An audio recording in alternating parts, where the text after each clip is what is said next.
Assalamualaikum warahmatullahi wabarakatuh. Jumpa lagi di Jagat Lelembut. Tentunya masih bersama saya Bobby yang akan menceritakan kisah horor dan kisah mistis. Apa kabar teman-teman semua? Semoga kalian dalam keadaan sehat selalu, panjang umur, bahagia selalu, dan sukses selalu. Dan pada kesempatan kali ini saya akan menceritakan kisah horor yang berjudul Dendam Arwah Sang Mantan. Cerita ini ditulis oleh Wandi F. Caraka. Buat teman-teman yang baru bergabung di channel ini, silahkan klik dulu tombol subscribe dan tombol loncengnya, agar kalian tidak ketinggalan cerita terbaru dari kami. Dan tidak usah lama-lama, bagaimana keseruan kisah ini, kita langsung saja ke ceritanya. Dendam Arwah Sang Mantan.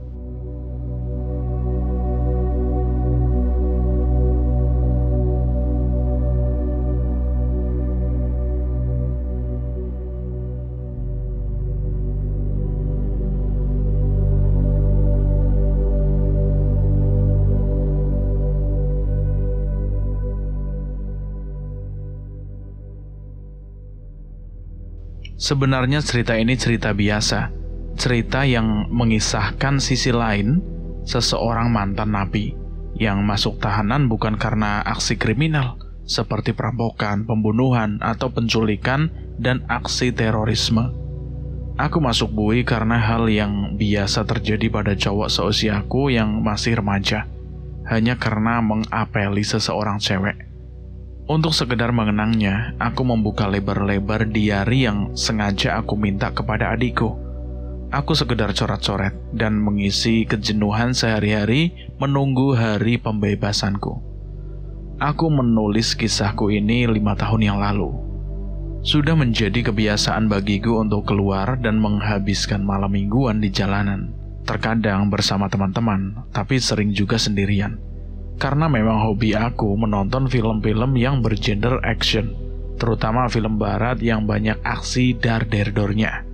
Maka jika hari Sabtu sore, sepulang kerja, aku langsung membeli koran, hanya untuk melihat iklan di bioskop mana yang tengah memutar film kesukaanku.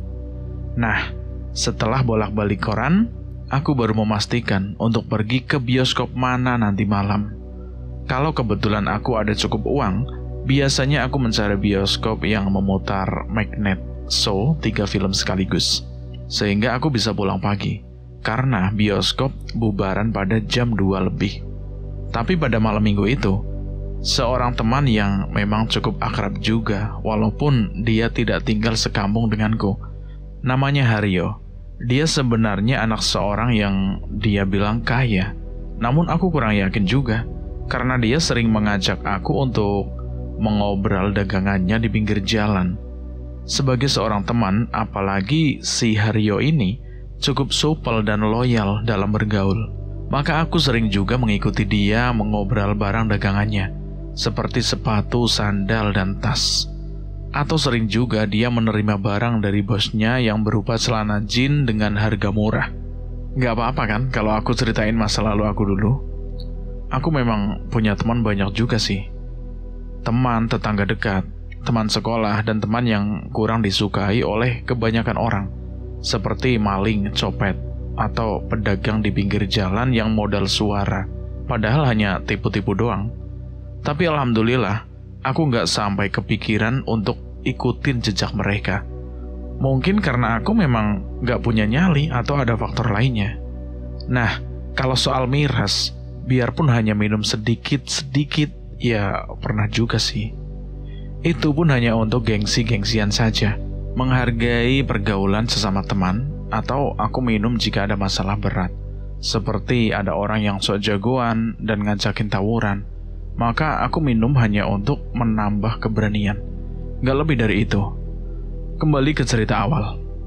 Jam 8 lebih aku sudah siap untuk pergi. Tujuanku waktu itu mau nonton di bioskop Roxy yang kebetulan memutar film action dengan pemeran pertama Arnold Schwarzenegger yang punya bodi kekar dan penuh otot. Dia juga pernah mendapat julukan pria bertubuh indah dari Presiden Amerika, yaitu Ronald Reagan. Arnold pada awalnya memang seorang atlet binaraga yang kemudian dilirik oleh seseorang sutradara film untuk membintangi sebagai seorang superhero dan prajurit di setiap film-filmnya yang laris manis. Lu mau kemana, Dil? Tumben, udah rapi. Biasanya lu kumel. Haryo tiba-tiba udah nongol di rumahku. Malam mingguan yo. Nggak enak kalau nggak keluar. Jawabku sambil mengikat sepatuku. Iya, anak muda ya. Ada acara kemana lu sekarang? Ya paling ya nonton lah yo. Fadil. Hobi banget sih lu nonton film. Ikut gua aja yuk. Kemana? Ngapel lah. Enggak lah. Masa orang apel ditemenin, terus gua cuma lihat lu ngobrol gitu. Nggak gitu juga sih. Entar lu gua kenalin sama temennya cewek gua. Gimana? Gimana ya? Oke juga tuh tawarannya. Gimana? Mau nggak?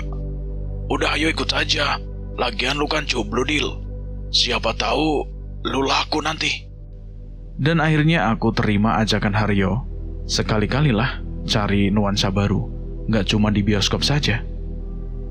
Kita pun berdua keluar sampai di ujung gang yang menghubungkan rumahku dengan jalan umum. Sampai akhirnya Haryo menghentikan sebuah bajai yang kebetulan lewat. Bang, Senen ya bang? Kata Haryo, yang langsung dibalas dengan anggukan kepala tukang bajai. Sampai di perempatan lampu merah Senen, Haryo menyuruh tukang bajai itu berhenti. Heran juga aku, apa ini cewek si Haryo itu tinggal di ruko? Kemudian Haryo menyetop taksi Argo, lalu menyebut alamat yang ia tuju. Aku sempat melihat sopir taksi geleng-geleng kepala, dan sekitar 5 menit, taksi itu pun berhenti. Haryo membayar sesuai biaya yang tertera di Argo. Lu parah, Har. Kenapa pakai taksi segala sih? Nggak sekalian saja sama budget tadi. Biar nggak gengsi lah, Dil. Dan setelah itu kami masuk gang. Oh iya, rupanya ceweknya tinggal di dalam gang juga, seperti rumahku. Suasana sekitar nampak sepi, padahal ini malam minggu. Haryo mengetuk pintu berkali-kali, dan tidak lama kemudian keluar seorang cewek yang gak terlalu cantik. Malah terkesan judes. Cewek itu mempersilahkan kami masuk. Kemudian dia menghidangkan 2 gelas kopi. Entah apa yang mereka obrolin, aku mengambil tumpukan majalah yang ada di kolong meja di depan kami duduk. Oh ya, nama cewek itu Lica. Aku tahu waktu tadi berkenalan. Aku membaca bolak-balik majalah itu sampai akhirnya bosen. Sembari ngopi dan merokok, sesekali melihat keluar melalui kaca jendela. Sorry, Dil. Gua mau beli rokok dulu. Haryo bangkit dan berjalan keluar. Rokok gua masih banyak, Har. Wah, gak level gua sama rokok murahan kayak gitu. Sombong banget gayanya. Padahal dia biasa nyedot rokok gua. Hampir setengah jam dia belum juga kembali. Aku takut terjadi sesuatu kepadanya. Kok Haryo beli rokok lama banget ya? Emang belinya di mana sih? Aku bertanya pada Lica, ceweknya si Haryo. Dia menjawabnya singkat. Jauh kali. Jengkel juga aku melihat kelakuannya yang sok cuek dan sok cakepan. Sudah hampir jam 10, Haryo belum juga kembali, membuat aku semakin cemas. Mas, tolong tempelin ini dong di kamarku. Aku gak nyampe. Lagian berat. Tiba-tiba, Lica mengambil lukisan yang berbingkai yang tadi ada di dekatnya. Waduh, maaf mbak, aku gak berani kalau harus ke kamar. Apalagi di rumah ini gak ada orang. Gak apa-apa mas, santai aja. Kemudian dia memberikan lukisan itu dan dia sendiri mengambil paku dan palu. Kamarnya yang mana ya mbak? Di lantai atas mas. Jawabnya, kemudian naik ke lantai atas. Setelah di dalam kamar, aku disuruh naik ke tempat tidur. Karena posisi lukisan itu ingin dipasang di tempat dinding tempat tidurnya itu. Belum juga aku memasangnya, tiba-tiba Lica berteriak minta tolong. Seketika aku langsung melihat apa yang terjadi pada Lica. Astaga, Lica hampir melepas seluruh pakaiannya. Bajunya telah terjatuh di lantai, sementara roknya sudah melorot sampai ke lutut. Tolong! Tolong! Lica berteriak semakin keras, membuat aku semakin panik. Aku tidak tahu apa yang harus aku lakukan. Aku berpikir mungkin ada binatang yang menempel di tubuhnya. Tapi kenapa harus telanjang seperti itu? Mana mungkin aku menyentuh tubuhnya? Lica bukan hanya berteriak, tetapi juga mengacak-acak spray dan bantal di atas tempat tidur, yang akhirnya terlihat berantakan. Dan dalam keadaan yang panik, tiba-tiba suara pintu kamar digedor dari luar. Dak dak dak dak dak. Brak. Pintu itu pun terbuka lebar. 2 orang cowok segera menyerbu masuk. Yang satu orang langsung mendekati Lica yang terlihat gemeteran entah kenapa. Dan satunya lagi segera menarik lenganku dengan kasar, sehingga lukisan yang aku pegang pun terlempar. Bajingan lo ya, lo mau perkosa adik gua. Cowok itu langsung meninju wajahku hingga rahangku terasa sakit. Sebenarnya aku ingin membalas pukulannya, namun aku berpikir hal itu akan semakin memperburuk keadaan. Kemudian dia kembali melayangkan tinjunya, tapi aku berhasil mengelak. Kurang ajar, lo mau cari mati ngelawan gua? Ampun bang, maaf bang. Apa salah saya?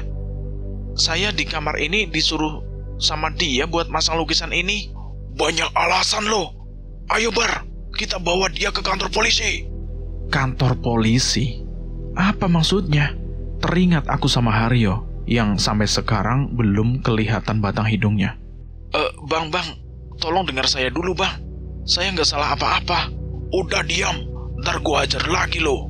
Aku pun digiring oleh 2 cowok tadi. Sampai di lantai bawah, aku melihat sudah ada beberapa orang menunggu kami. Dan di luar sana juga sudah dipenuhi warga yang mungkin kaget mendengar keributan tadi. Seseorang ada yang sempat memukul wajahku dan yang lain juga ikut memukul perut hingga terasa sangat mules. Kemudian aku melihat Haryo menyeruak di antara kerumunan warga. Kenapa jadi begini, Dil? Tanya Haryo. Namun aku seperti menemukan kejanggalan pada sikapnya. Aku melihat dia menyembunyikan senyum yang seperti mengejekku. Gua nggak tahu, Har. Kenapa tiba-tiba pacar lu teriak minta tolong sambil buka pakaian segala dan menuduh gua mau memperkosa dia. Lu kemana aja, Har? Sampai lu nggak tahu gua babak belur begini. Aku memaki Haryo karena memang jengkel. Lah, tadi kan gua udah bilang mau beli rokok. Terus kenapa lu malah mau perkosa cewek gua? Jawab Haryo semakin menyudutkan aku. Jadi lu percaya sama cerita cewek lu ini? Keterlaluan lu, Har. Gimana lagi? Lu udah ketangkap basah, Dil. Gua nggak bisa nulungin lu.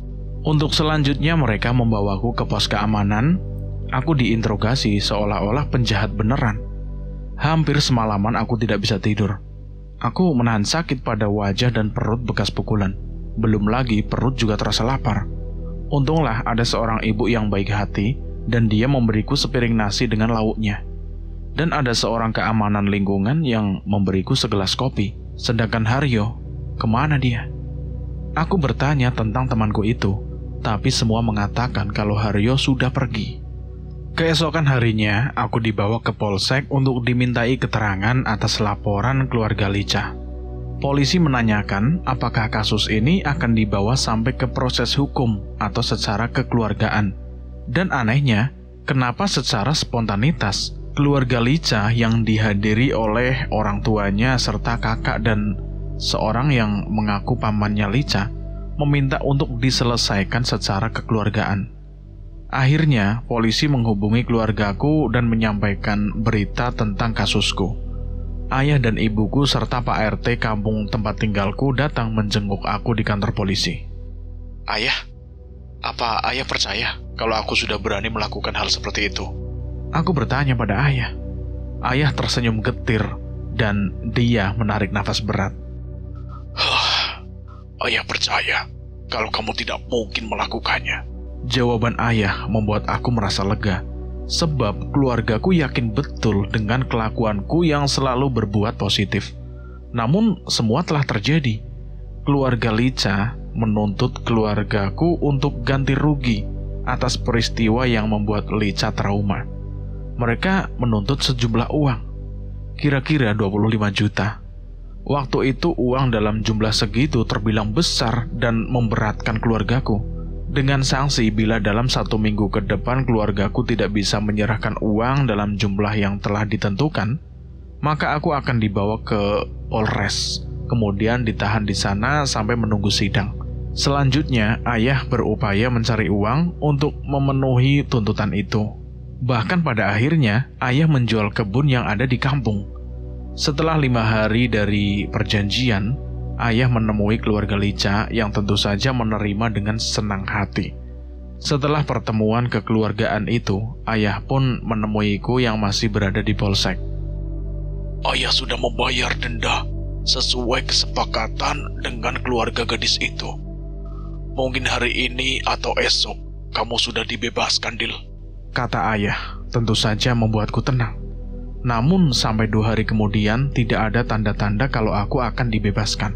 Bahkan polisi mengatakan belum menerima laporan dari pihak pelapor yang menyatakan masalah telah selesai.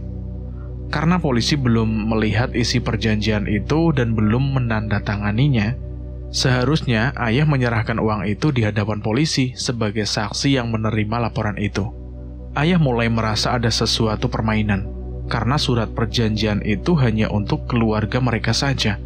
Malah kini setelah hampir 1 minggu aku ditahan, kini statusku naik ke tingkat lebih tinggi. Dari yang semula menjadi titipan di polsek, kini dipindah ke Polres. Ternyata mereka tetap membuat laporan pengaduan untuk dilanjutkan menurut hukum. Ayahku merasa telah ditipu mentah-mentah, merasa dibohongi. Dia merasa marah, menyesal, dan kecewa. Namun semua sudah terjadi. Proses hukum terus berjalan hingga ke persidangan. Dan pada akhirnya, pengadilan secara resmi menjatuhkan hukuman penjara selama 4 tahun. Gila. Aku harus mendekam dalam penjara dalam waktu selama itu, karena kasus yang tidak pernah aku mengerti kenapa dan apa sebabnya. Hari pertama masuk dan tinggal dalam kurungan jeruji besi, aku merasakan seolah dunia ini begitu sempit. Aku tidur tanpa alas tikar, karena tikar hanya untuk penghuni tahanan yang lama. Mereka juga bersikap kasar, selalu main pukul bila aku tidak menjawab pertanyaan mereka. Terlebih lagi, bila orang yang dia bilang bos, itu menyuruhku untuk membersihkan tempat tidur mereka. Dan yang paling membuat aku kesal serta penasaran, Haryo tidak pernah lagi mau melihat atau menjengukku di lembaga permasyarakatan ini. Terakhir kali aku melihatnya, yaitu di ruang sidang. Dia diminta hadir sebagai saksi utama, karena dialah yang mengajakku apel malam itu. Tapi dia bukan membelaku. Malah sebaliknya, dia justru memberikan kesaksian yang memberatkan hukumanku.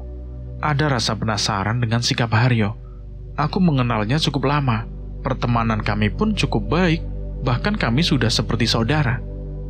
Kami saling tolong dan saling bantu bila di antara kami berada dalam kesulitan.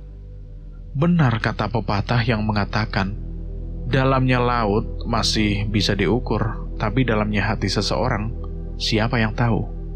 Tidak ada yang bisa aku lakukan di balik jeruji besi ini. Aku hanya bisa melakukan pendekatan kepada Yang Maha Kuasa, agar aku diberikan ketabahan, kesabaran, dan keselamatan. Aku seringkali mengabaikan perintah sang bos di ruangan ini, karena aku lebih takut murka Allah dibandingkan kemarahan orang tadi. Rupanya kegiatanku dalam beribadah dapat meringankan beban pekerjaanku untuk menuruti kemauan sang bos. Pada malam-malam pertama, bila aku membaca Al-Quran, mereka selalu bilang, "Berisik tahu. Lo tahu nggak? Ini waktunya tidur. Kalau lo mau ngaji, sana tuh di musola."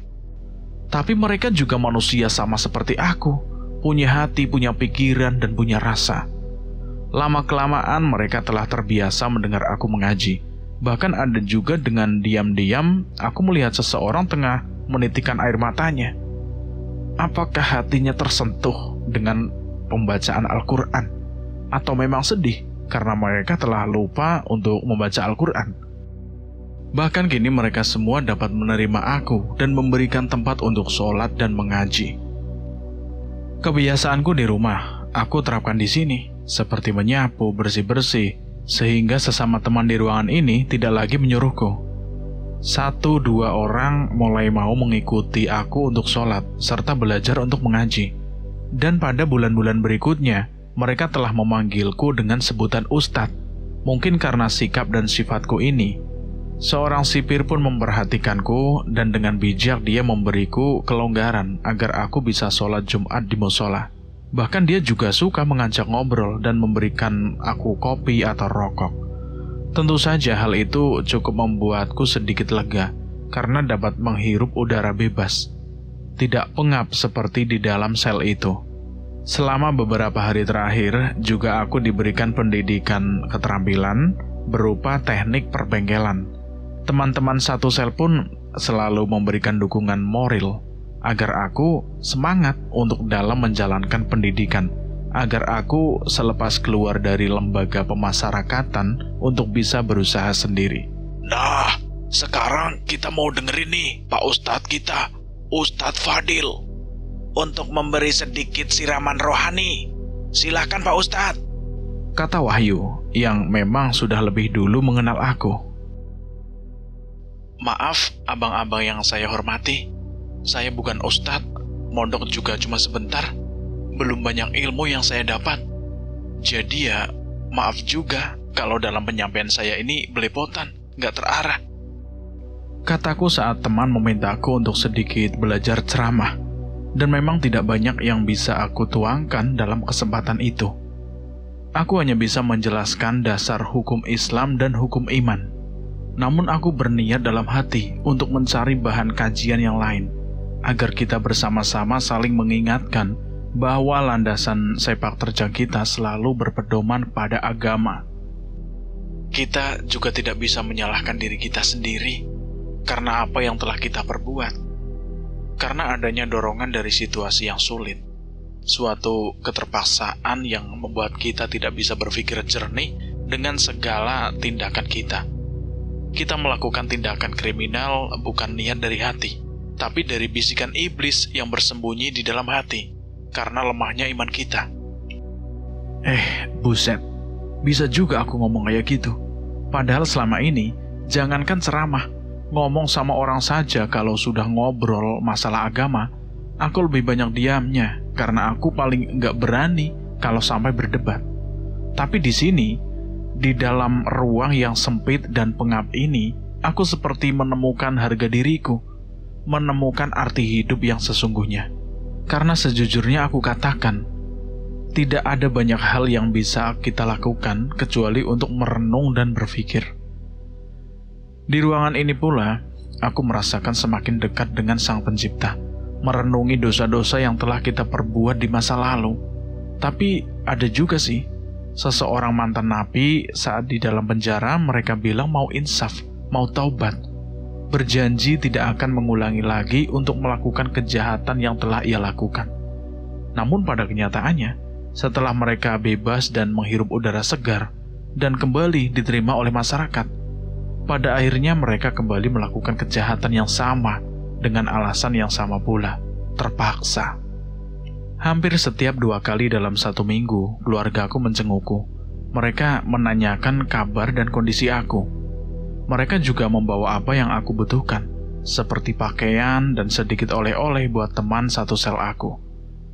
Ayah menduga kalau semua permainan sandiwara, banyak yang bilang sama ayah, bisa naik banding, tapi dari mana ayah mencari uang untuk membayar seseorang pengacara yang mungkin cukup banyak? Kata ayah saat mengunjungiku.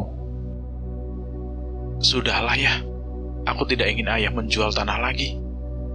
Itu adalah untuk masa depan kami juga ya. Lagi pula, aku tidak apa-apa tinggal di sini.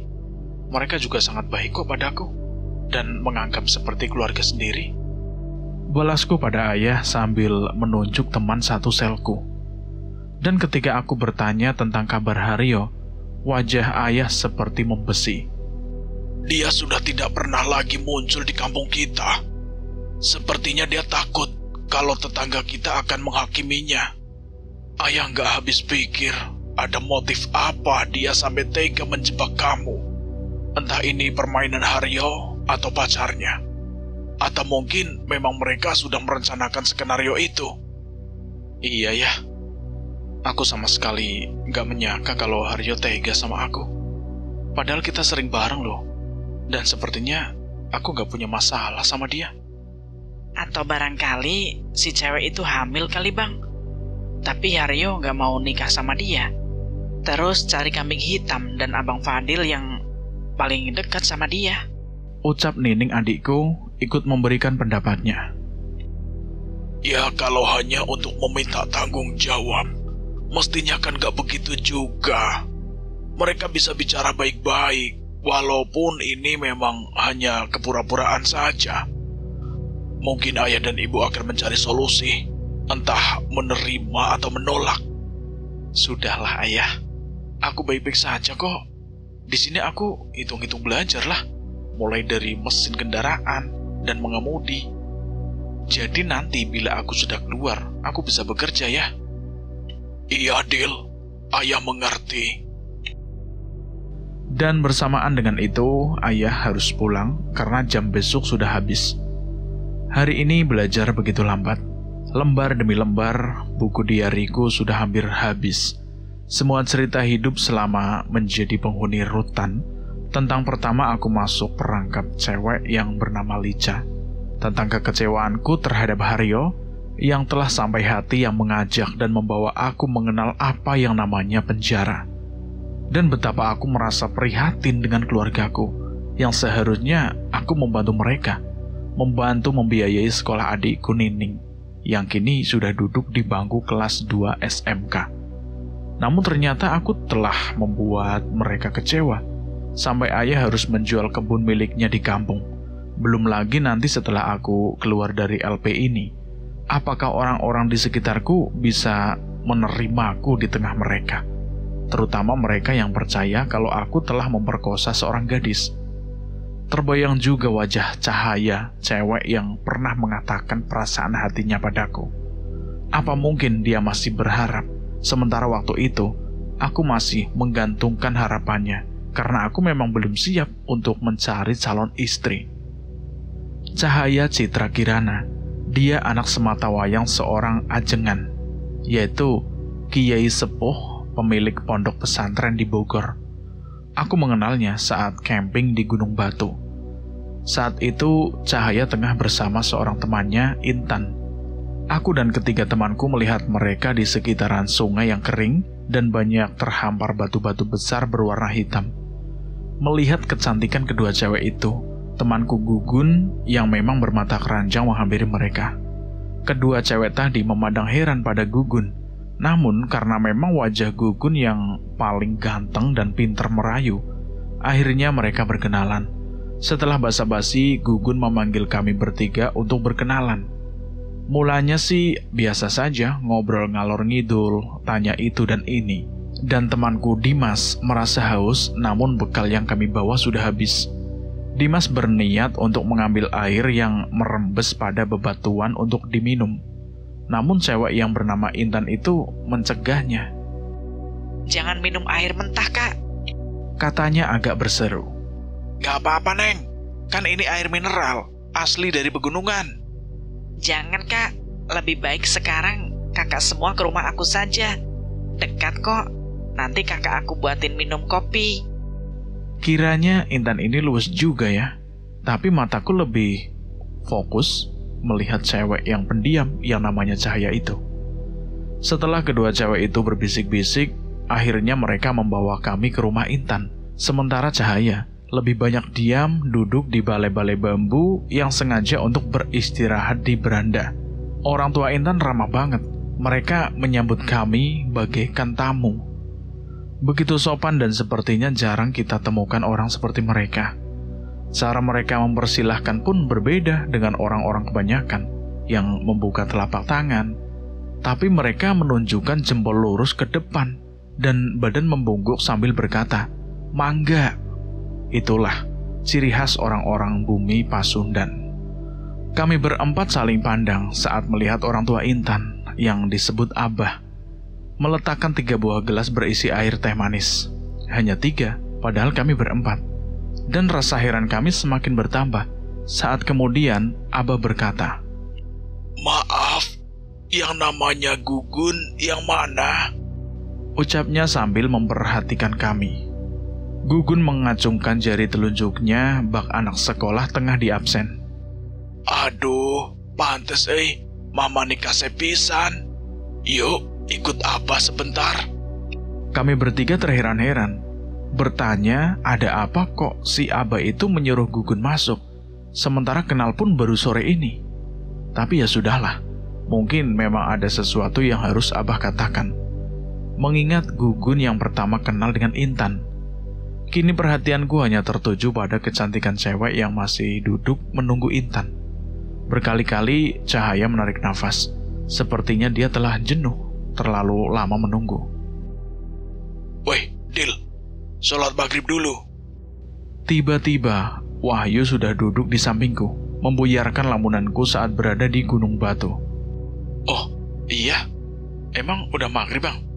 Udah. Ayo, kita ambil wudhu. Terus makmuman. Ya udah ya, ayo. Setelah berwudu, kami pun sholat berjamaah dan aku yang ditunjuk jadi imamnya. Setelah selesai sholat, kami kemudian berzikir sambil menunggu saat masuk waktu Isya. Beberapa di antara kami sudah ada yang mengikuti kebiasaanku untuk membaca Al-Quran. Hanya si bos yang masih belang-belentong sholatnya. Dia hanya sholat bila sedang ada mood saja. Tapi ya nggak apa-apalah. Itu sudah lebih baik dari hari sebelumnya. Sikapnya pun sudah jauh berbeda. Kalau tadinya suka mengatur, kini dia lebih sering mengerjakannya sendiri. Dan malam ini mereka memintaku untuk memberikan siraman rohani. Assalamualaikum warahmatullahi wabarakatuh. Aku membuka salam untuk ceramah malam ini. Mereka pun menjawab salamku semuanya. Waalaikumsalam. Waalaikumsalam. Oke teman-teman semua, malam ini saya akan menceritakan tentang Hari Raya Kurban. Karena sebentar lagi kita akan menghadapi Hari Raya Idul Adha. Hari Raya Kurban tidak terlepas dari sejarah atau kisah Nabi Ibrahim alaihissalam yang telah mendapat perintah untuk menyembelih putranya, yaitu Nabi Ismail. Sebagai bukti kebesaran dan kasih sayangnya kepada sang putra, dan seberapa tinggi keimanannya kepada Allah Subhanahu wa Ta'ala. Begitulah aku belajar memberikan sedikit demi sedikit agar mereka dapat mengerti arti pengorbanan. Entah mengapa, suasana malam ini terasa begitu sunyi. Tidak terdengar suara tertawa atau umpatan kata yang dipenuhi oleh LP. Angin bertiup lebih kencang dari biasanya, hingga udara terasa dingin menusuk sampai ke tulang sumsum. Terdengar suara seorang wanita yang merintih. Aku terhenyak dari lamunanku. Lalu aku coba untuk mempertajam pendengaranku. Kiranya suara itu dari balik dinding sebelah. Fadil. Fadil. Suara itu semakin mendekat. Samar-samar aku melihat sosok seorang wanita berambut pendek dengan wajah. Benar, wajah itu seperti pernah aku lihat dan aku kenal, meski hanya sesaat. Fadil, maafkan aku. Suaranya mengingatkan aku kepada seorang cewek. Iya, benar. Dia adalah Lica, cewek yang telah membuatku masuk penjara ini, terkurung di balik tembok tebal yang dingin dan beku. Kamu Lica kan? Dia mengangguk, kemudian menyeka matanya dengan lengannya yang terbalut gaun putih panjang. Gaun yang kelihatan kotor dan banyak bekas bercak noda merah. Wajahnya pun terlihat kuyuh dengan tatapan sendu. Ada goresan bekas luka yang memanjang dari pelipis hingga pipi, seperti bekas luka sayat. Kenapa kamu kesini? Apa kamu belum puas melihat aku meringkuk di balik jeruji besi ini? Aku menyesal. Aku menyesal, Fadil. Menyesal kamu bilang? Kamu menyesal? Buat apa?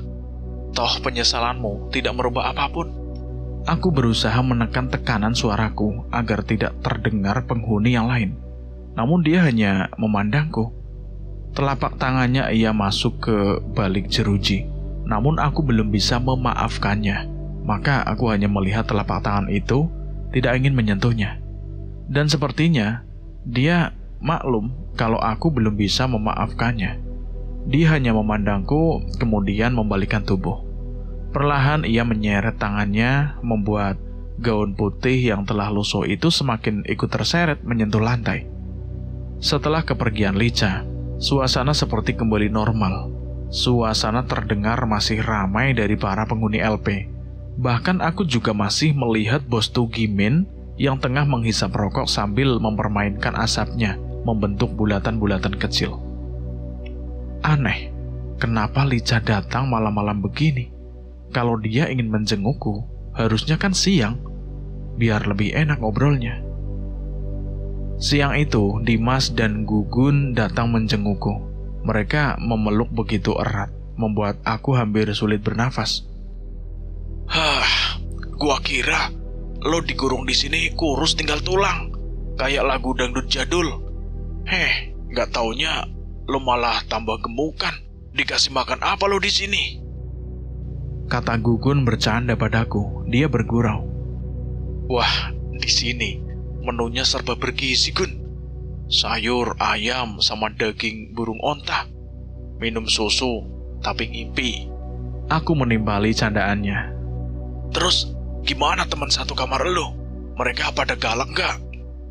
Ya mulanya sih begitu. Hampir tiap waktu gue dihajar. Tapi gue diem aja. Sebab percuma lah kalau gue melawan. Mereka pasti ngeroyok gue. Habis deh gue. Ya emang, bener sih begitu. Tapi gue tuh salut sama lo. Kata bokap lo sekarang dianggap ustadz sama teman-teman lo. Aku cuma cengar-cengir saja saat mereka menyebutku ustadz. Dil, gue pernah ketemu sama si Haryo. Dia lagi sama ceweknya, tapi bukan Lica. Pas dia lihat gue, dia tancap gas. Gue nggak tahu dia pakai motor siapa. Mungkin punya ceweknya atau dapat minjam kali ya. Mendengar nama Haryo, aku sontak kaget. Ingin aku mencari anak itu, aku akan membuat perhitungan dengannya. Tapi aku hanya bisa menarik nafas berat. Bagaimana mungkin aku melakukan itu? Mengingat hukuman yang harus aku jalani masih lama. 2 tahun, bukanlah waktu yang sebentar.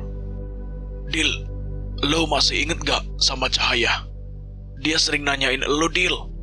Emang lo udah pernah ngomong apa sama dia? Tiba-tiba, Dimas mengalihkan obrolan kita. Kalau ngomong sih biasa saja, Dim. Kalau ngobrol tentang keluarga dia, yang katanya keluarga pondok pesantren, tapi gue sendiri belum tahu juga. Kan kita gak pernah kesana lagi. Balasku pada Dimas, dan akhirnya sempat juga kebayang cewek yang bernama Cahaya itu. Bukan kita, Dil, tapi lo. Kalau gue sama Dimas mah sering ke Bogor buat ngobatin kangen.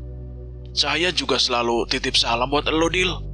Gue cuma bilang kalau lo kerja di luar Jawa dan pulangnya gak tahu kapan. Dia juga sempat minta nomor HP lo. Langsung gue bilang gak nyimpen nomor lo. Kasian juga sih. Sepertinya dia udah jatuh cinta sama lo, Dil. Kata Gugun membuat pikiranku terganggu lagi. Aku ingat waktu itu, Gugun dipanggil Abah ke dalam rumah. Sementara aku, Dimas, dan Alex saling pandang dan penuh tanya di dalam hati. Entah beberapa lama Gugun, Abah, dan Intan kembali keluar.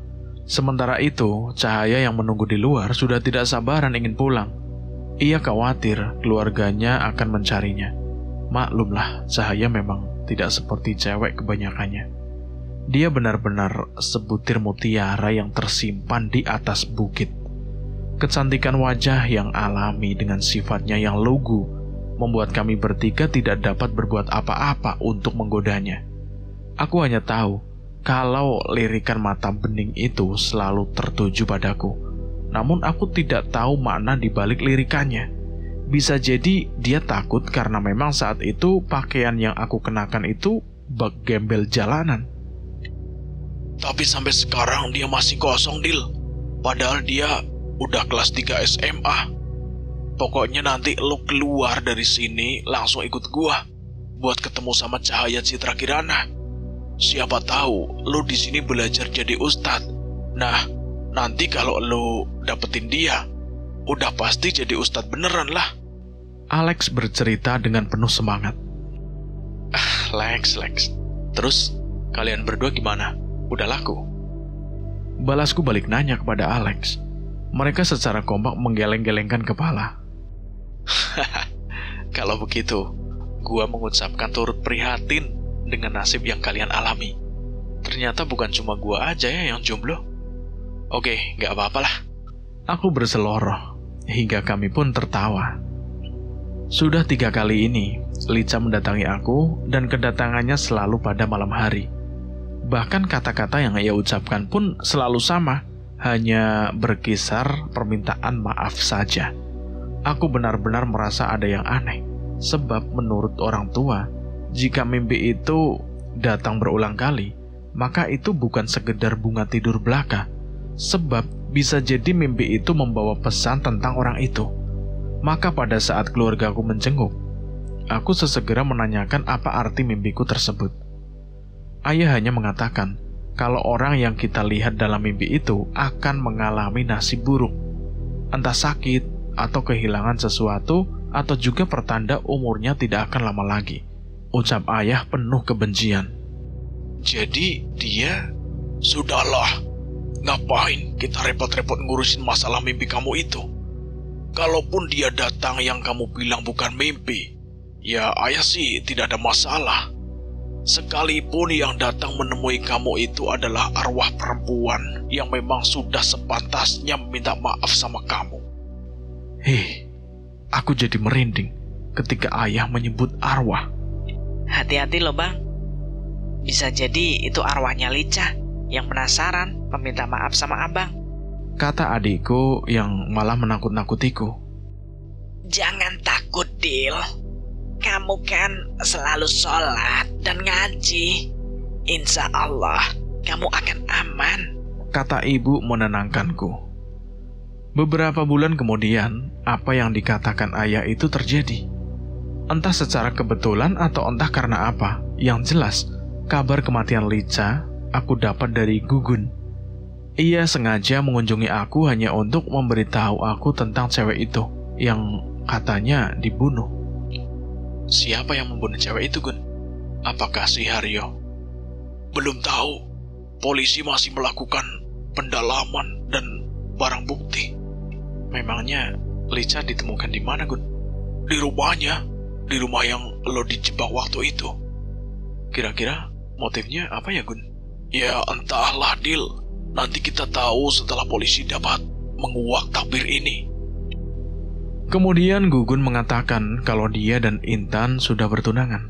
Aku ingat waktu kami berada di rumah Intan. Di saat Gugun keluar dari dalam rumah Intan, aku melihat seperti ada yang janggal pada sikapnya. Gugun selalu membuntuti kemanapun Intan melangkah. Bahkan ketika Cahaya berniat pulang, dia pun turut menyertai Intan mengantar sampai ke rumah Cahaya. Gugun pula yang sering bercerita kalau ternyata Cahaya adalah anak seorang haji, pemilik pondok pesantren yang cukup ternama di daerah itu. Sampai kami kembali ke Jakarta, Gugun pun selalu membicarakan Intan. Dia mengatakan kalau dirinya jatuh cinta dan ingin kembali ke Bogor untuk menemui cewek itu. Bahkan ibunya Gugun bertanya, kenapa anaknya sampai tergila-gila pada gadis yang baru dikenalnya. Padahal yang namanya Gugun terbilang playboy juga, dan gak gampang jatuh cinta. Maka mau tak mau, aku menceritakan keganjilan si Abah yang meminta Gugun masuk ke dalam rumahnya. Jangan-jangan Gugun dipelet sama si Abah itu. Gumam ibunya Gugun. Tentu saja membuat kami tertawa. Ibu, kalau saya sih nggak dipelet juga mau, Bu. Cewek itu cantik banget kok. Balas Dimas setelah mendengar gumaman dari ibunya Gugun. Ya sudah, Bu. Kalau memang Gugun seperti itu, sebaiknya kita sebagai orang tua mendatangi mereka untuk bersilaturahmi. Bagaimana? Kata ayahnya Gugun, memberikan solusi. Sebaiknya memang begitu. Kita tanya kenapa dia jadi begitu. Balas istrinya sambil melihat Gugun yang uring-uringan seperti anak kecil. Kemudian besoknya mereka ke sana menemui keluarga Intan di Gunung Batu. Dari hasil riset, ternyata memang benar kalau Intan sudah sangat suka kepada Gugun saat pertama mereka bertemu. Intan langsung menumpahkan perasaan hatinya kepada ayahnya yang dipanggil Abah. Apa boleh buat, demi putri yang ia cintai, maka si Abah pun meminta Gugun agar menemani Intan, dan pada saat itulah kekuatan magis yang ada dalam gelas berisi air putih itu pun bekerja. Abah melakukan magis yang hanya sifatnya biasa saja, hanya untuk menarik atau memikat hati lawan jenis belaka. Si Abah pun meminta maaf atas kelancangannya dan segera membuat Gugun kembali normal. Tapi yang terjadi sungguh di luar dugaan. Gugun menyadari kalau dia sudah menyukai Intan saat pertama kali dia bertemu. Jadi semuanya sudah clear bahwa mereka berdua sama-sama jatuh hati pada pandangan pertama. Dari Gugun pula, aku selalu mendapat kabar kalau sampai saat ini Cahaya masih sering bertanya tentang aku. Malam sudah hampir pagi, suara lonceng di pos penjagaan berdentang 2 kali. Namun aku masih saja terjaga menebar pikiranku, terbang menembus langit-langit beton kamar tahanan ini. Di depan kamar di balik pintu jeruji besi, seorang sipir shift malam masih mengawasi layar monitor untuk memantau situasi. Aku tidak tahu pasti apakah sipir tadi telah tertidur sampai duduk atau masih terjaga, karena dia sama sekali tidak tahu jika di belakangnya sesosok wanita melewati ruangannya dan berdiri di depan pintu kamar selku. Aku tidak hafal betul sosok wanita yang kini tengah memandangku. Dengan perasaan takut, karena kini aku telah mendengar kalau cewek itu telah meninggal dunia. Dan berarti yang sekarang berdiri itu adalah arwah Lica. Aku mohon, jangan ganggu aku. Aku telah memaafkan kamu. Aku telah ikhlas menjalani hukuman ini. Sekarang pergilah, jangan ganggu aku. Kataku dengan suara bergetar, dan keringat dingin membanjiri wajahku. Padahal udara begitu dingin. Aku tidak akan mengganggu kamu lagi, Fadil. Terima kasih, kamu sudah memaafkan aku. Tapi aku menyesal, karena ulahku kamu harus menderita seperti ini. Sementara sekarang aku pun menyesal. Aku harus membayar mahal atas perbuatanku. Tapi, benarkah kamu telah meninggal? Iya, aku telah meninggal. Aku telah dihabisi. Sekarang aku belum bisa tenang sebelum dia juga mati di tanganku. Dia siapa? Namun pertanyaanku tidak dijawabnya. Dia hanya tertunduk dan mengusap kedua matanya. Sepertinya dia menangis. Dan benar saja, ketika dia mengangkat wajahnya, aku melihat ada sisa air yang mengalir di pipinya. Meskipun aku tahu kalau Lica adalah arwah, namun dalam hatiku merasa iba. Aku paling tidak mampu menahan perasaanku bila melihat wanita menangis. Lica, kamu tidak boleh menyimpan dendam, karena dendam tidak akan menyelesaikan masalah, malah mungkin membuat masalah baru. Pulanglah, kembalilah ke alam kamu, tenanglah di sana, dan biarkan orang yang telah membuatmu seperti ini akan menerima hukumannya sendiri. Kataku kepada Lica, dan tanpa sadar, aku menggenggam jari jemarinya yang terasa sangat dingin. Aku pun menghapus air matanya yang masih menggantung di ujung dagunya. Kini begitu jelas aku melihat wajah Lica yang penuh dengan bekas luka sayatan, serta ada garis biru di lehernya. Tanpa berkata apa-apa lagi, Lica pergi diiringi suara kumandang adzan di kejauhan. Aku kembali menerungi nasib malang yang menimpa gadis itu. Siapa yang telah tega menghabisi nyawa seorang gadis belia yang semestinya tengah hidup dalam dunia remaja yang penuh dengan keindahan? Sungguh biadab, dan semoga orang yang melakukan pembunuhan itu akan mendapat hukuman yang setimpal. Teng, teng, teng. Ayo bangun-bangun, mandi-mandi, jangan bermalas-malasan. Suara sipir berseru membangunkan para penghuni LP. Dan ketika dia sampai di depan pintu besi kamar kami, Dia tersenyum sambil menunjukkan jempol ke arah kami. Karena memang penghuni ruangan ini sudah bangun sejak subuh tadi. Karena mereka telah menjalani kewajibannya sebagai seorang muslim. Setelah acara mandi selesai, kami pun antri menunggu jatah sarapan pagi. Dan setelah itu, kami harus bersih-bersih halaman. Setelah itu, kami berbagi kelas dalam kegiatan keterampilan. Ada yang di bagian mesin, menjahit, dan membuat keterampilan lainnya, seperti melukis dan khusus menyablon. Kelak bila kami keluar dari sini dan kembali ke tengah masyarakat, maka kami sudah dibekali ilmu untuk membuka usaha sendiri. Sebab untuk mencari peluang kerja, kemungkinan kesempatan itu sangat kecil, mengingat orang kebanyakan tidak mau lagi memandang sebelah mata kepada seseorang mantan narapidana.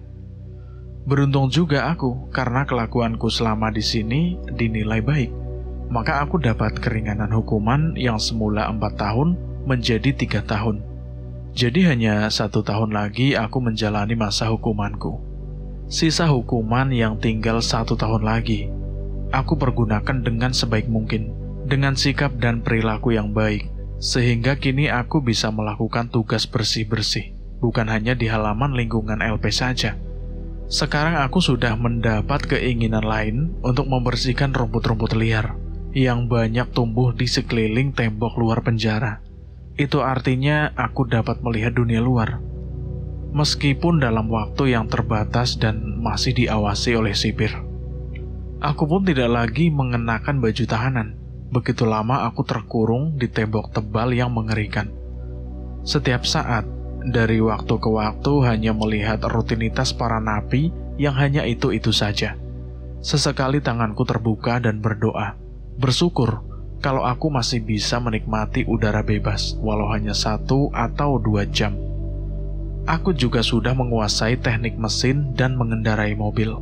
Maka ketika ayah mengunjungiku, aku mengutarakan niatku untuk membuka bengkel sendiri. Ayah merespon baik keinginanku. Dia pun akan menjual tanah di kampung. Jangan, Ayah. Aku akan bekerja dulu sambil mengumpulkan uang untuk modal usahaku nanti. Mencari kerja itu gak gampang, Dil. Apalagi kamu mantan napi. Kamu mengerti maksud ayah, kan? Tapi, aku tidak mau merepotkan ayah terus-terusan, ya. Fadil. Ayah bekerja banting tulang, peras keringat, hanya buat kamu. Kamu adalah anak ayah satu-satunya. Tidak ada kekayaan atau harta yang paling berharga bagi ayah, kecuali kamu. Dan apapun yang ayah miliki, nantinya ya tetap akan menjadi milik kamu juga. Ayah masih punya lahan lainnya bila ayah menjual sebidang tanah yang sudah tidak ayah perlukan lagi. Karena tanah itu akan dibuat jalan bebas hambatan. Aku tidak mau lagi berdebat dan hanya mengikuti saja. Sebuah kabar mengejutkan ketika Dimas dan Alek mengunjungiku. Lu tahu, Dil, siapa yang telah menghabisi Lica? Ternyata cewek si Haryo yang baru ia kenal beberapa bulan yang lalu. Apa motifnya, Lek? Padahal dia baru kenal. Dan gimana ceritanya dia bunuh Lica? Di rumah Lica sendiri?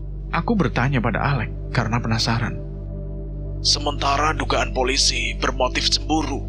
Mungkin Safira kesal melihat Haryo yang masih sering berkunjung ke rumah Lica. Gila ya, sadis banget tuh cewek. Sampai tega menghabisi Lica. Gue jadi kasihan, Lek, sama si Lica. Dia sering datang nemuin gue, cuma minta maaf ke gue. Tadinya gue gak peduli, sebab gue merasa gara-gara dia gue sampai masuk bui. Tapi akhirnya gue sadar juga, begitu Gugun bilang kalau Lica sudah meninggal. Jadi dia sering nemuin elu. Apa lu gak takut? Kan dia sudah mati. Yang nemuin elu pasti arwahnya si Lica, kan? Pada mulanya sih gue biasa-biasa saja.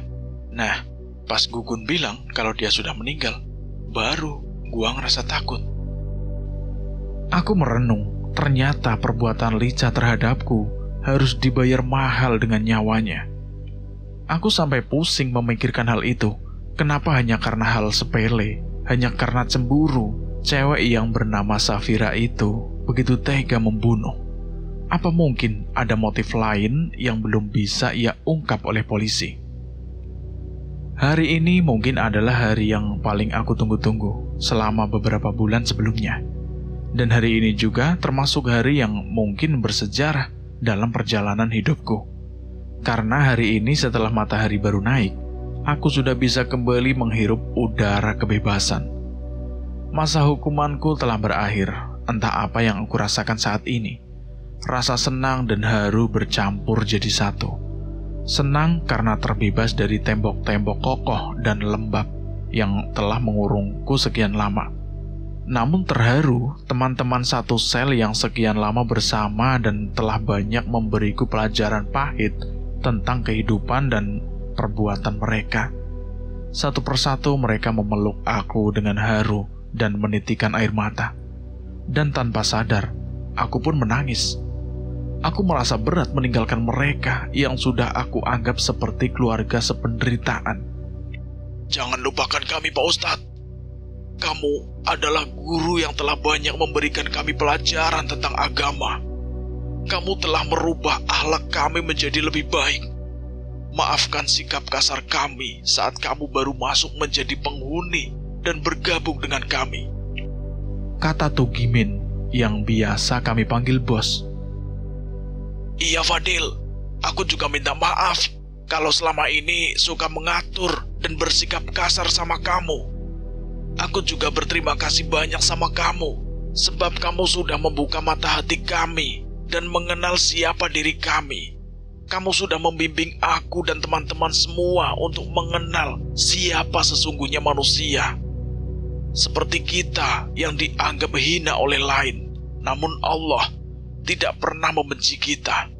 Harapan kami semua, bila suatu saat kami sudah keluar dari sini, kami bisa hidup dengan lebih baik lagi. Jangan pernah lupakan kami ya, Dil. Sambung Wahyu sambil menitikan air mata. Kemudian kita berempat berpelukan sampai seorang sipir menyentuh pundak kami. Sudah ya, sekarang relakan Fadil. Keluar lebih dulu dan kalian pun akan segera menyusul. Oh iya Fadil, ayah dan ibu kamu juga adik kamu sudah menunggu di luar. Selamat jalan Fadil. Ingat, jangan pernah datang ke tempat ini lagi. Akhirnya kami berpisah diiringi isak tangis kami. Biar bagaimanapun juga kami masih punya hati dan perasaan. Dan untuk sementara, cerita ini bersambung dulu sampai di sini. Dan saya akan melanjutkan ceritanya lagi di episode berikutnya.